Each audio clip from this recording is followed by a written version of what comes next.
Hi everyone, hope you're doing well. So yes, another week goes by and I found some more DVDs, so I'll just get right into it and show you what I found. First up, still sealed, this is the limited series, remake series of Battlestar Galactica with Edward James Olmos. Now the French Connection is one of my all-time favourite films, but I haven't actually had French Connection 2 in my collection, although I've seen it many times, but now I'm glad to have it.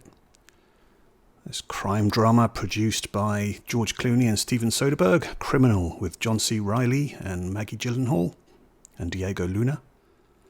And we've got Vin Diesel in a Sidney Lumet comedy thriller, Find Me Guilty.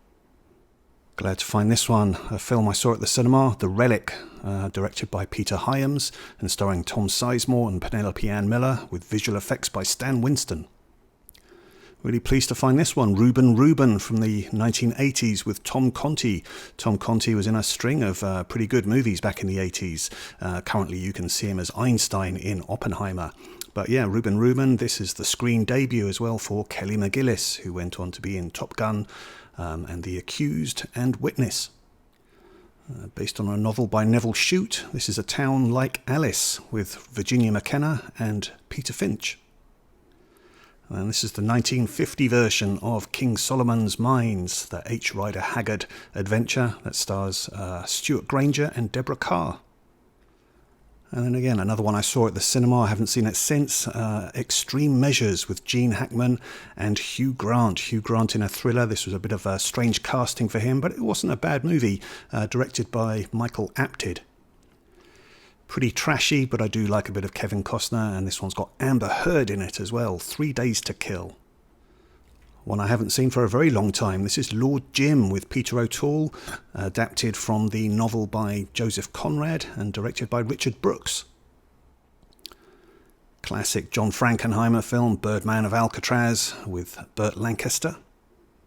And then this one intrigued me, $20 from 2005. I hadn't heard of this. I read the description and it sounds very much like it could have been a remake of Robert Bresson's L'Argent, but it doesn't seem to be credited at all. Yeah, this follows the journey of a $20 note around various different people. The cast here includes Brendan Fraser and Elizabeth Shue, Steve Buscemi. So yeah, pretty good cast.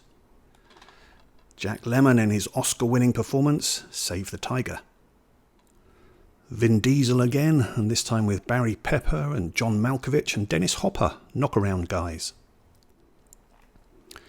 Really good movie from 1978. This is The Silent Partner with Elliot Gould and Christopher Plummer and Susanna York. I really like this film, but I really hate this cover which they used for the reissue. This cover doesn't really signify the movie at all. It makes it look like some kind of Ocean's 11 type movie, which is completely misleading. I really hate this cover. Luc Besson film that I haven't seen. This is Angel A. And then I have The Magnificent Seven in my collection and a couple of the follow-up movies, but I didn't have this one, Return of the Magnificent Seven. And nor did I have this one, Guns of the Magnificent Seven. Haven't really got high hopes for this one, but Hunter Killer with Gerard Butler and Gary Oldman. And then we've got Robert Downey Jr. here and Robert Duvall in The Judge. I have seen this before. This was sort of hailed as being a bit of a return to form for these two great actors. It was a bit of showboating really, but yeah, still not a bad film. And a film here, Last Light, which stars Kiefer Sutherland, but it's also his directorial debut, and this one also stars Forrest Whitaker. Now, pleased to find this one, The 47 Ronin from Kenji Mizoguchi. Now, this was intended to be a morale booster for the Japanese, but Mizoguchi turned in a very sort of ponderous and epic drama that really doesn't have that much fighting in it. It's mostly a drama played with characters sitting on their knees talking to each other. Close to 4 hours. We've got parts 1 and 2 here, but nonetheless, I look forward to seeing this. Next we've got King Arthur, Legend of the Sword, and this is an adaptation done by Guy Ritchie. Now I remember the trailers coming out for this one, and I thought it looked horrible, so I haven't really got high hopes for this, and in fact a lot of Guy Ritchie films over the last several years have been ones that I really haven't been too keen on, but I did like Wrath of Man, so yeah, I'll give this one a go. And this is one I've passed on quite a few times actually when I've seen it in the thrift stores, but yeah, I guess over the years I still want to see more Kevin Costner films. And then this one's got Kerry Russell, who I really loved in the Americans TV series, Joan Allen in this as well, so yeah, pretty good cast. And then finally I came across 3 sets of Marilyn Monroe films, all really nicely presented in this sort of magazine cover style. So there's 5 films on this one, so this is her early work, so some of these ones I didn't have. So there's All About Eve, I have that, but then I didn't have As Young As You Feel, Let's Make It Legal, Love Nest, and Don't Bother to Knock. So yeah, nice to have that one. Nice bit of cover art on the back as well. And then this nice one here for volume 2. And again, really nice artwork on the back. And this one includes Monkey Business, O. Henry's Full House, We're Not Married, How to Marry a Millionaire, Niagara, and Gentlemen Prefer Blondes. So some of those I have, but yeah, I didn't have O. Henry's Full House and We're Not Married, so glad to have this one.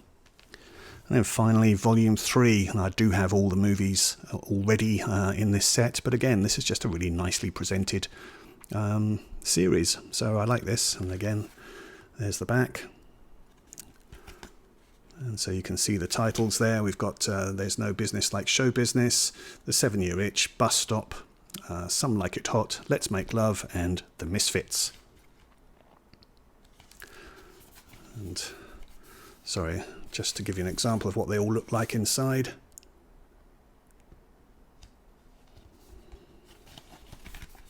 Okay, so that's it. That's what I found. Another mixed bag there of titles. Let me know your thoughts on those. Do any of those pique your interest at all? Have you seen them? What are your thoughts?